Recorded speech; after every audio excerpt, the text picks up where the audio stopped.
Hey guys, good morning, જય શ્રી કૃષ્ણ. તો આજે છે જન્માષ્ટમી. બધાને મારા તરફથી હેપી જન્માષ્ટમી. અને હું સવારના 7 વાગ્યામાં ઉઠીને લાલાજીનું શૃંગાર કરવા ગઈ હતી. અને મીન્સ કે ઘરે જ હતા. તો અત્યારે અમે એને પર મેં રાખડી પણ બાંધી હતી રક્ષાબંધનના. મેં ને દીદી અમે બંને. તો અત્યારે અમે લોકો એને સ્નાન કરાવીએ છીએ.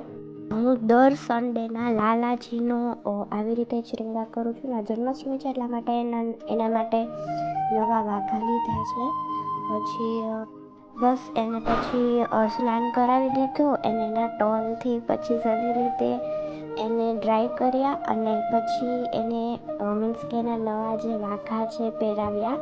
મીન્સ કે આ જે દાદી છે એ બહુ પહેલાં લઈ આવ્યા હતા. એ કીધું હતું કે જન્માષ્ટમીમાં આ જ પહેરાવશું. એટલા માટે ને લાલાજી અમારા ગોરા ગોરા છે એટલા માટે એના ઉપર ડાર્ક કલર બહુ મસ્ત લાગે છે, સૂટ કરે. અને પછી મમ્મી એની લોકો નાસ્તો કરી લીધો તો મારે બાકી તો કારણ લાલાજીનો શૃંગાર કરતી હતી. આ થયા મારા ક્યુટ લાલાજી. તો તમે મને કોમેન્ટમાં કહેજો કે લાલાજી કેવા લાગે છે. અને મને તો બહુ જ ગમે લાલાજીનો શૃંગાર કરવો. પછી બસ પ્રાર્થના કરી.